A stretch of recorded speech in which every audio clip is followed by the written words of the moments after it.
Shalom, saudara-saudaraku yang terkasih dalam Tuhan Yesus Kristus. Jumpa lagi dengan saya, Pastor Yahya Iskandar, dalam serial video-video yang akan membahas kontroversi-kontroversi di seputar kematian hingga kenaikan Tuhan Yesus Kristus ke surga. Dan khusus untuk video kali ini, saya akan mengangkat tema salib bukanlah penderitaan terhebat Yesus Kristus. Salib bukanlah penderitaan terhebat Yesus Kristus. Tema ini memang kontroversial, sebab siapapun pasti akan berpendapat bahwa penderitaan terhebat yang dialami Yesus Kristus adalah ketika dia disalibkan. Namun tafsir saya terhadap teks-teks firman Tuhan yang akan saya kutip di sepanjang pembahasan ini justru akan membuktikan betapa tema ini dapat dipertanggungjawabkan.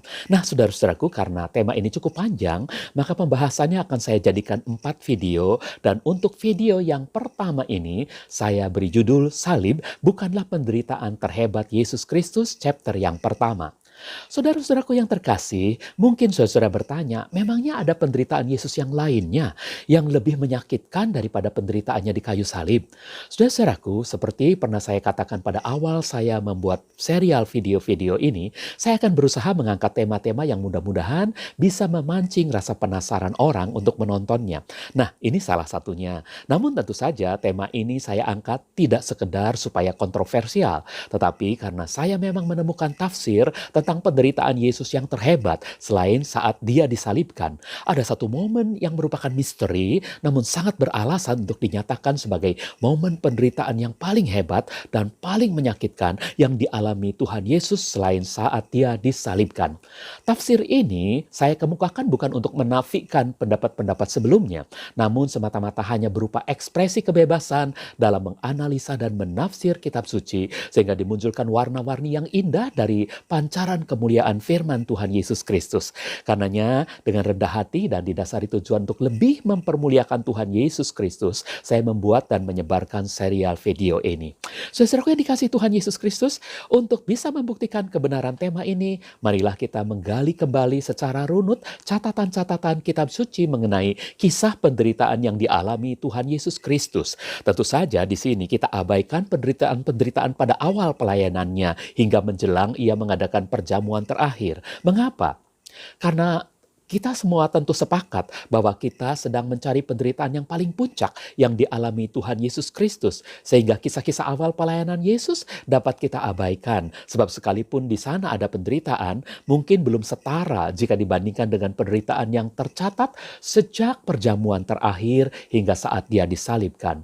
Karenanya, mari saudara-saudaraku kita gambarkan kembali dengan penuh empati momen-momen penderitaan Yesus yang tercatat dalam kisah hidup dan pelayanan-pelayanannya, mulai dari saat perjamuan Tuhan sampai dengan saat dia disalibkan dan berkata, tetelestai, sudah selesai.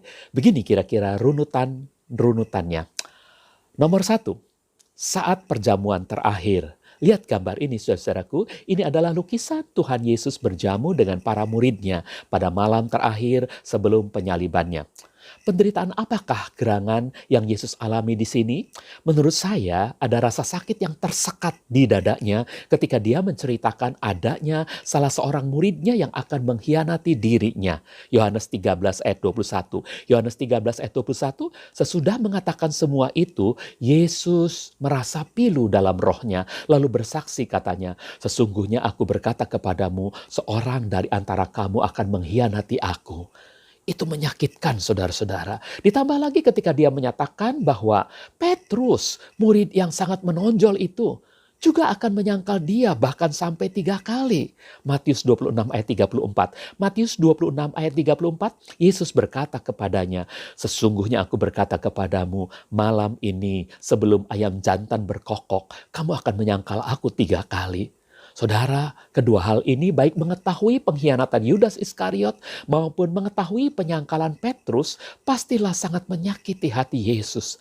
Namun hal ini belum seberapa. Mari kita masuk pada nomor yang kedua, peristiwa doa di Taman Getsemani. Peristiwa doa di Taman Getsemani. Dalam doa di Taman Getsemani ada momen ketika Yesus berdoa sungguh-sungguh dan merasakan penderitaan yang mendalam sehingga peluhnya menjadi seperti butiran-butiran darah yang jatuh ke tanah.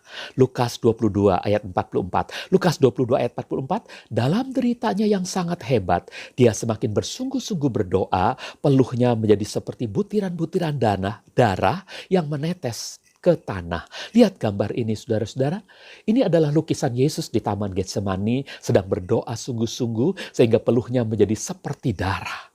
Saudara, peristiwa itu semakin terasa menyakitkan lagi bagi Tuhan ketika ia melihat bahwa ketiga muridnya yang dia andalkan untuk menemaninya ternyata tertidur pulas dan tidak mampu berbela rasa atau berempati dengannya. Lihat gambar ini saudaraku, ini adalah lukisan bagaimana ketiga murid utama Yesus, yakni Petrus, Yohanes, dan Yakobus justru tertidur pulas sementara sang guru menghadapi pergumulan yang sangat hebat sendirian. Betapa menyedihkannya Yesus. Di sini dia harus bergumul habis-habisan dan bahkan sendirian. Sekarang kita menuju pada nomor yang ketiga. Peristiwa penangkapan Tuhan Yesus. Peristiwa penangkapan Tuhan Yesus.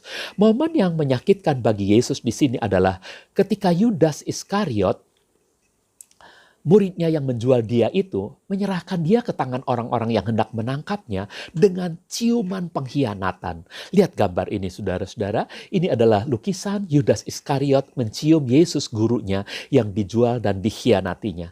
Ciuman itu betul-betul menyesakkan dadanya. Namun ternyata masih ada lagi hal yang membuatnya lebih merasa sakit. Yakni ketika semua murid-muridnya melarikan diri meninggalkan dia sendirian. Saat dia ditangkap seperti orang yang tidak berdaya. Sekalipun sesungguhnya dia sedang menggenapi firman Tuhan. Sebagaimana yang kita baca dalam Matius 26 ayat 56. Matius 26 ayat 56. Namun semua ini terjadi supaya kitab-kitab para nabi dapat digenapi. Lalu semua murid-murid melarikan diri meninggalkan dia. Betapa merananya Yesus. Bukan hanya menerima cium khianat dari Yudas Iskariot, bahkan semua muridnya melarikan diri ketika dia seperti tanpa daya membiarkan dirinya ditangkap, diikat oleh para pengawal imam besar. Saudaraku, mari kita masuk pada nomor berikutnya. Nomor 4, peristiwa Yesus dibawa ke rumah imam besar dan dihadapkan ke pengadilan agama atau Sanhedrin.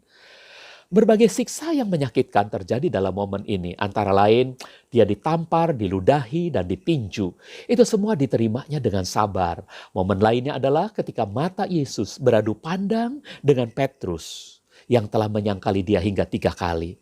Coba kita baca dalam Lukas 22 ayat 61. Lukas 22 ayat 61. Lalu Tuhan menoleh dan memandang Petrus, maka teringatlah Petrus akan perkataan Tuhan sebagaimana yang telah dikatakannya kepadanya. Sebelum ayam berkokok, engkau sudah menyangkali aku 3 kali. Lihat juga gambar ini, saudara-saudaraku, ini adalah lukisan betapa sedihnya hati Petrus setelah berpandangan mata dengan Yesus dan ternyata benar.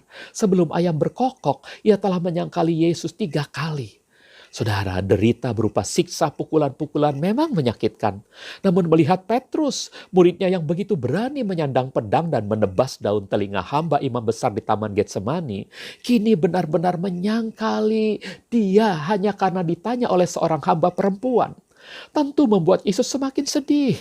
Sebab muridnya yang paling tangguh dan kukuh itu kini menjadi luluh seperti lilin cair karena terbakar. Namun semua derita di rumah imam besar itu pastilah belum merupakan puncak dari segala penderitaannya. Dan sekarang mari kita beralih ke nomor yang kelima. Peristiwa pengadilan Yesus di hadapan Pilatus. Peristiwa pengadilan Yesus di hadapan Pilatus.